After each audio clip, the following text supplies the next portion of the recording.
Hi guys, last வீடியோவில் நம்ம Java variables பற்றி பார்த்தோம். அந்த வீடியோ பார்க்கல அப்படின்னா மேலே லிங்க் இருக்குது, கிளிக் பண்ணி பார்த்துட்டு வாங்க. அதோட கண்டினியூவேஷன் தான் இந்த வீடியோ. இப்போது டைப்ஸ் ஆஃப் வேரியபிள்ஸ் பற்றி பார்ப்போம். ஜாவாவில் எத்தனை டைப்ஸ் ஆஃப் வேரியபிள்ஸ் இருக்குன்னு கேட்டிங்கன்னா, there are 3 types of variables.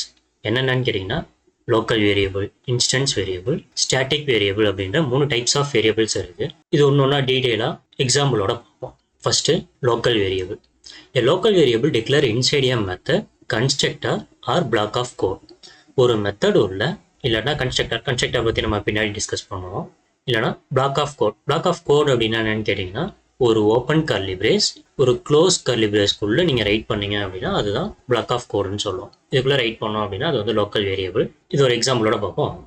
Okay, ஒரு நியூ நோட்பேட் ஃபைல் ஓப்பன் பண்ணிக்கோங்க. என்ன சொல்லியிருக்கேன், ஒரு ஜாவா ப்ரோக்ராம் நீங்கள் ரைட் பண்ணோம் அப்படின்னா ஒரு பேசிக் சின்டெக்ஸ் ஃபாலோ பண்ணணும். ஃபஸ்ட்டு பப்ளிக் கிளாஸ்க்கு ஒரு நேம் வைக்கணும். லோக்கல் வேரியபிள் அப்படின்றத நான் நேம் வைக்கிறேன். கீழே அந்த கர்லி பிரேஸை க்ளோஸ் பண்ணணும். Next main method entry pointer தான் நமக்கு இந்த கிளாஸ்க்கு. ஸோ அதை நம்ம ரைட் பண்ணணும். Public static void main string arguments ஒரு open curly brace close curly brace. Okay, இப்போ லோக்கல் வேரியபிள் அப்படின்னா என்னன்னு கேட்டிங்கன்னா, ஒரு மெத்தட் உள்ள நீங்கள் யூஸ் பண்ணீங்க அப்படின்னா அதுதான் லோக்கல் வேரியபிள். இதில் எது மெத்தடு, இதில் மெயின் அப்படின்றது தான் மெத்தட். ஸோ இங்கே ஓப்பன் கர்லி பிரேஸ் ஓப்பன் ஆகிட்டு இங்கே லாஸ்ட்டாக க்ளோஸ் ஆகுது பார்த்தீங்களா, இதுதான் மெத்தட் ஓப்பன் ஆகி க்ளோஸ் ஆகிற இடம். ஸோ இதுக்குள்ளே நீங்கள் யூஸ் பண்ணீங்க அப்படின்னா அதுதான் லோக்கல் வேரியபிள். ஸோ இப்போ நம்ம வேரியபிள் டிக்ளேர் பண்ணுறதுக்கான சின்டெக்ஸ் நம்ம பார்த்தோம். இன்ட்டு எக்ஸ் ஈக்குவல் 100 அப்படின்றத நான் கொடுக்குறேன். system.out.println இந்த எக்ஸை வந்து நான் பிரிண்ட் பண்ணி பார்க்கணும். லோக்கல் வேரியபிள் ஈஸியாக ஞாபகம் வச்சுக்கோங்க. ஒரு கிளாஸ்க்குள்ள ஒரு மெத்தடு உள்ள ரைட் பண்ணீங்க அப்படின்னா அதுதான் லோக்கல் வேரியபிள். system.out.println அந்த வேரியபிளை நம்ம பிரிண்ட் பண்ணி பார்க்குறோம். ஓகே, நெக்ஸ்ட்டு இந்த ஃபைலை நம்ம சேவ் பண்ணணும். லோக்கல் வேரியபிள் டாட் ஜாவா அப்படின்றத நான் சேவ் பண்ணிக்கிறேன். ஆல் ஃபைல்ஸ் நான் சூஸ் பண்ணணும். ஆல்ரெடி நம்ம ஒர்க் ஸ்பேஸ் ஃபோல்டர் கிரியேட் பண்ணியிருக்கோம் பார்த்தீங்களா, அதிலே தான் நான் சேவ் பண்ணிட்டு வரேன். இப்போ நான் சேவ் கொடுத்தேன். எக்ஸிக்யூட் பண்ணுறதுக்கு நம்ம ஃபஸ்ட்டு என்ன பண்ணணும், கமாண்ட் ப்ராம்ப்ட் ஓப்பன் பண்ணணும். இதில் இந்த ஒர்க் ஸ்பேஸ் லொக்கேஷன் வந்துட்டு மேலே சிஎம்டின்னு போட்டிங்க அப்படின்னா உங்களுக்கு கமாண்ட் ப்ராம்ப்ட் ஓப்பன் ஆகும். ஃபஸ்ட்டு கம்பைல் பண்ணணும். கம்பைல் பண்ணுறதுக்கான கமாண்டு ஜாவா சி ஸ்பேஸ் ஃபைலோட நேம் டாட் ஜாவா அப்படின்னு கொடுத்தீங்கன்னா கம்பைல் ஆகிடும். ஓகே, இப்போ பார்த்தீங்கன்னா இந்த இதில் ஒரு எரர் வருது. என்ன எரர் சொல்லுது, லோக்கல் வேரியபிள் ஜாவா 5 அதாவது 5th லைனில் எரர் cannot find symbol. இங்கே வந்து எக்ஸ்னு ஒரு வேரியபிள் நம்ம டிக்ளேர் பண்ணியிருக்கோம், அது இல்லைன்னு சொல்லுது. ஸோ நம்ம இது என்ன எரர் அப்படின்றத பார்க்கணும். ஓகே, இங்கே என்ன பண்ணியிருக்கேன் பாருங்கள், இன்ட்டு எக்ஸுக்கு இங்கே வந்து நான் ஸ்மால் லெட்டரில் வச்சுருக்கேன், இது வந்து கேபிட்டல் லெட்டரில் வச்சுருக்கேன். ஸோ ஜாவா வந்து கேஸ் சென்சிட்டிவ். நீங்கள் ஸ்மாலில் யூஸ் பண்ணீங்க அப்படின்னா ஸ்மால் லெட்டர் கரெக்டாக கொடுக்கணும். கேப்ஸில் யூஸ் பண்ணீங்க அப்படின்னா கேபிட்டல் லெட்டர் கரெக்டாக கொடுக்கணும். மாற்றி யூஸ் பண்ணீங்க அப்படின்னா கண்டிப்பாக ஒர்க் ஆகுது. ஸோ நான் அதை சேஞ்ச் பண்ணிவிட்டு அகைன் நான் சேவ் பண்ணுறேன். ஃபைலை சேவ் பண்ணாமல் போயிட்டு கம்பைல் பண்ணாதீங்க, எரர். சேவ் பண்ணுறேன். அகைன் வந்துட்டு நான் கம்பைல். இப்போ கரெக்டாக நம்ம கம்பைல் ஆகிடுச்சா. தென் நெக்ஸ்ட்டு எக்ஸிக்யூட் பண்ணணும். ஜாவா ஸ்பேஸ் லோக்கல் வேரியபிள் கொடுத்துட்டு எக்ஸிக்யூட் பண்ணீங்க அப்படின்னா எக்ஸிக்யூட் ஆகிடும். நமக்கு 100 அப்படின்றது வந்துச்சு. மறுபடியும் சொல்கிறேன், லோக்கல் வேரியபிள் அப்படின்றது சிம்பிள். ஒரு கிளாஸ்க்குள்ள ஒரு மெத்தட் உள்ள ரைட் பண்ணீங்க அப்படின்னா அதுதான் local variable. Next type instance variable. இதுக்கு இன்னொரு நேம் இருக்குது, நான் ஸ்டாட்டிக் வேரியபிள் அப்படின்னு சொல்லுவாங்க. இது எங்கே டிக்ளேர் பண்ணணும் அப்படின்னா inside the class outside all methods வந்து நம்ம டிக்ளேர் பண்ணுவோம். அதுதான் instance variable. It belongs to an object. அதை நம்ம என்னன்றதை எக்ஸாம்பிளோட பார்ப்போம். நான் இன்னொரு ஃபைல் ஓப்பன் பண்ணிக்கிறேன். சேம் அதே மாதிரியே பப்ளிக் கிளாஸ் இன்ஸ்டன்ஸ் வேரியபிள் அப்படின்றது என்னோட கிளாஸ்க்கு ஒரு நேம் வச்சுக்கிறேன். Open curly brace close curly brace நம்ம போட்டோம். இப்போ அடுத்து என்ன பண்ணுறோம், பப்ளிக் ஸ்டாட்டிக் வாய் மெயின் அப்படின்றது கொடுத்துட்டு மெயின் மெத்தட் இதான் என்ட்ரி பாயிண்ட்டு ஸ்ட்ரிங் ஆர்குமெண்ட்ஸ் அப்படின்றது தரோம். நான் என்ன சொன்னேன், இன்ஸ்டன்ஸ் வேரியபிள் அப்படின்னா inside the class outside the method அப்படின்னா எங்கே, இதுதான் இன்சைட் கிளாஸ். இந்த கர்லி பிரேஸ்லேருந்து இந்த கர்லி பிரேஸ் க்ளோஸ் ஆகுது பார்த்தீங்களா, இதுதான் இன்சைடு த கிளாஸ். ஸோ இதுக்கு கீழே அவுட் சைடு த மெத்தட் அப்படின்னா எங்கே இருக்குது, இந்த மெத்தட் நமக்கு இங்கே ஓப்பனாக இங்கே க்ளோஸ் ஆகுது. ஸோ இதுக்கு மேலே இங்கே டிக்ளேர் பண்ணிங்க அப்படின்னா அது வந்து இன்ஸ்டன்ஸ் வேரியபிள். ஸோ நம்ம இன்ட்டே தான் பார்த்துட்டு வரோம். இப்போ நம்ம ஒரு ஸ்ட்ரிங் வைக்க போகிறோம். ஸ்ட்ரிங் அப்படின்ற டேட்டா டைப்பு. ஸோ நம்ம நெக்ஸ்ட் செஷன் அதை பார்ப்போம். கண்ட்ரி அப்படின்றது ஒரு வேரியபிள் நேம் நான் வச்சுக்கிறேன். இதில் இந்தியா அப்படின்றத நான் சேவ் பண்ணிக்கிறேன். நீங்கள் குரூப் ஆஃப் கேரக்டர்ஸ் அதாவது ஒரு ஸ்ட்ரிங் யூஸ் பண்ணீங்க அப்படின்னா கண்டிப்பாக அதை டபுள் கோட்ஸ்குள்ளே தான் யூஸ் பண்ணணும். இது கொடுக்கலன்னா உங்களுக்கு எரர் வரும். ஓகே, நெக்ஸ்ட் நான் என்ன பண்ணணும், இந்த வேரியபிளை நான் பிரிண்ட் பண்ணி செக் பண்ணணுமா. ஸோ நான் செக் பண்ண போகிறேன். system.out.println வேரியபிள் நேம் நான் வச்சுருக்கேன் கண்ட்ரி அப்படின்றத வச்சுருக்கேன். ஸோ நம்ம இங்கே கொடுத்துருக்கோம். ஓகே, அடுத்து நான் என்ன பண்ணணும், இந்த ஃபைலை நான் சேவ் பண்ணணும். சேம் ஒர்க்ஸ்பேஸ் ஃபோல்டர்லேயே நம்ம சேவ் பண்ணுறோம். .java இங்கே நம்ம சேவ் பண்ணிடணும். ஓகே, இப்போ சேவ் பண்ணதை என்ன பண்ணணும், போயிட்டு கம்பைல் பண்ணிவிட்டு எக்ஸிக்யூட் பண்ணணும். ஸோ இங்கே சிஎம்டி ஓப்பன் பண்ணணும்.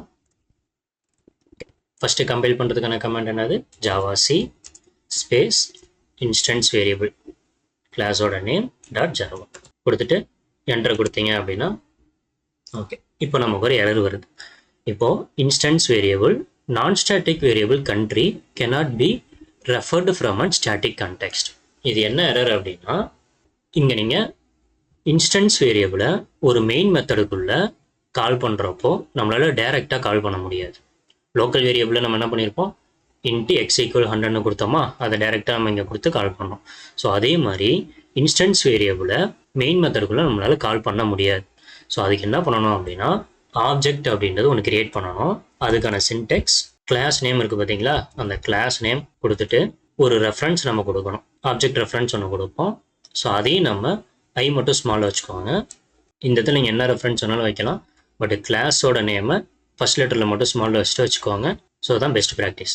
ஈக்குவல் நியூ இன்ஸ்டன்ஸ் வேரியபிள் கிளாஸோட name open bracket close bracket அப்படி சொல்கிறேன். இந்த லைன் என்ன அப்படின்னா, ஆப்ஜெக்ட் கிரியேஷன் ஃபஸ்ட்டு கிளாஸோட நேம், ஒரு ஆப்ஜெக்ட் ரெஃபரன்ஸ் நீங்கள் என்ன வேணாலும் வச்சுக்கலாம். ஈக்குவல் கொடுத்துட்டு நியூ அப்படின்ற ஒரு கீவேர்டு யூஸ் பண்ணணும். இங்கே இருக்க கிளாஸ் நேம் மறுபடியும் ரைட் சைடில் கொடுக்கணும். இந்த ப்ராக்கெட் போட்டுட்டு லாஸ்ட்டில் செமிகோலன் வச்சு முடிக்கணும். அடுத்து இங்கே ரெஃபரன்ஸ் வச்சுருக்கோம் பார்த்தீங்களா, இந்த ரெஃபரன்ஸ் வச்சுட்டு ரெஃபரன்ஸ் டாட் வேரியபிள் அப்படின்றத நம்ம கொடுக்கணும். நம்ம ஒரு செகண்ட் பாயிண்ட் பார்த்தோம், it belongs to an object அப்படின்ற பார்த்தோம். இதுதான் ஆப்ஜெக்ட். இன்ஸ்டன்ஸ் வேரியபிள் எப்பயுமே என்ன ஆகும் இருக்கும் அப்படின்னா, இந்த கிளாஸோட ஆப்ஜெக்ட்டுக்கு ரிலேட்டடாக தான் உள்ளே இருக்கும். ஸோ இதை பற்றி நீங்கள் ஃபுல்லாக புரியலனாலும் கவலைப்பட தேவை, உங்களுக்கு பார்க்க புரியும். ஜஸ்ட் இன்ஸ்டன்ஸ் வேரியபிள் எப்படி டிக்ளேர் பண்ணுறது, எப்படி கால் பண்ணுறது அப்படின்றது மட்டும் தெரிஞ்சுக்குவேன். ஓகே, நான் இப்போ இந்த ஃபைலை சேவ் பண்ணிவிட்டேன். சேவ் பண்ணிவிட்டு நான் என்ன பண்ணுறேன், போய்ட்டு மறுபடியும் கம்பைல் பண்ணணும். இப்போ நம்ம கம்பைல் ஆகிடுச்சு பார்த்தீங்களா. நெக்ஸ்ட்டு எக்ஸிக்யூட் பண்ணணும். எக்ஸிக்யூட்டுக்கு இன்ஸ்டன்ஸ் வேரியபிள் அப்படின்னு கொடுத்துட்டு என்டர் அடிச்சிங்க அப்படின்னா இந்தியா அப்படின்றது உங்களுக்கு பிரிண்ட். ஸோ அவ்வளோதான் இன்ஸ்டன்ஸ் வேரியபிள். இன்ஸ்டன்ஸ் வேரியபிள் என்ன அப்படின்னா, inside the class outside the method கொடுத்தீங்க அப்படின்னா அது வந்து இன்ஸ்டன்ஸ் வேரியபிள். இதுக்கு கண்டிப்பாக ஆப்ஜெக்ட் கிரியேட் பண்ணி தான் நீங்கள் கால் பண்ண முடியும். சின்டெக்ஸ் மட்டும் பார்த்துக்கோ. Okay, last type static variable. ரொம்ப simple. Declared using the static keyword. ஸ்டாட்டிக்ன்ற கீவேர்டு யூஸ் பண்ணி டிக்ளேர் பண்ணீங்க அப்படின்னா அது வந்து static variable. Belongs to the class not to objects. இது என்ன அப்படின்றத நம்ம ஒரு எக்ஸாம்பிளோட பார்ப்போம். என்ன பண்ணுறோம், நோட்பேட் ஃபைல் ஓப்பன் பண்ணிக்கிறேன். ஒரு நியூ ஃபைல் ஓப்பன் பண்ணிக்கோங்க. சேம் ஸ்ட்ரக்சர் நம்ம ஃபாலோ பண்ணணும். Public class static variable open curly brace close curly brace public static void main string arguments என்ற கொடுத்துட்டு open curly brace close curly brace. Static variable நம்ம எங்கே declare பண்ணணும் அப்படின்னா, same class inside the class outside all methods. இங்கே தான் நம்ம declare பண்ணணும். இன்ஸ்டன்ஸ் வேரியபிள் டிக்ளேர் பண்ணிங்க பார்த்தீங்களா, அதே மாதிரி தான் டிக்ளேர் பண்ணணும். பட் என்ன ஆட் பண்ணிக்கணும், ஸ்டாட்டிக்ன்ற கீவேர்ட் முன்னாடி ஆட் பண்ணிக்கணும். ஸ்டாட்டிக் இன்ட்டு ஏஜ் ஈக்குவல் 18 அப்படின்றத கொடுக்குறோம். ஸோ இன்ஸ்டன்ஸ் வேரியபிளுக்கு முன்னாடி ஸ்டாட்டிக்ன்ற கீவேர்டு வந்து நீங்கள் போட்டிங்க அப்படின்னா அது வந்து ஸ்டாட்டிக் வேரியபிள். இந்த வேரியபிள் நம்ம எப்படி கால் பண்ணலாம் அப்படின்னா, system dot out dot println கொடுத்துட்டு ஏஜ் அப்படின்றத நம்ம இங்கே கொடுக்கலாம். இதுக்கு வந்து இப்போ டவுட் வரும், இன்ஸ்டன்ஸ் வேரியபிளை நம்ம ஆப்ஜெக்ட் கிரியேட் பண்ணி தானே கால் பண்ணோம். ஸோ இங்கேயும் ஸ்டாட்டிக் வேரியபிளுக்கும் ஆப்ஜெக்ட் கிரியேட் பண்ணி கால் பண்ணணுமா அப்படின்னு டவுட் இருக்கும். ஸோ அப்படி கிடையாது. ஸ்டாட்டிக் வேரியபிளுக்கு வந்து டைரெக்டாக உங்களால் அக்சஸ் பண்ண முடியும். ஸோ அதான் நம்ம இங்கே சொன்னோம், it belongs to class not to objects அப்படின்ற. ஸோ என்ன பண்ணுறேன், இந்த ஃபைலை சேவ் பண்ண போகிறேன். சேம் அதே ஒர்க் ஸ்பேஸ் ஃபோல்டர்லேயே சேவ் பண்ணிக்கிறேன். .java ஆல் ஃபைல் சூஸ் பண்ணிக்கிறேன். சேவ்.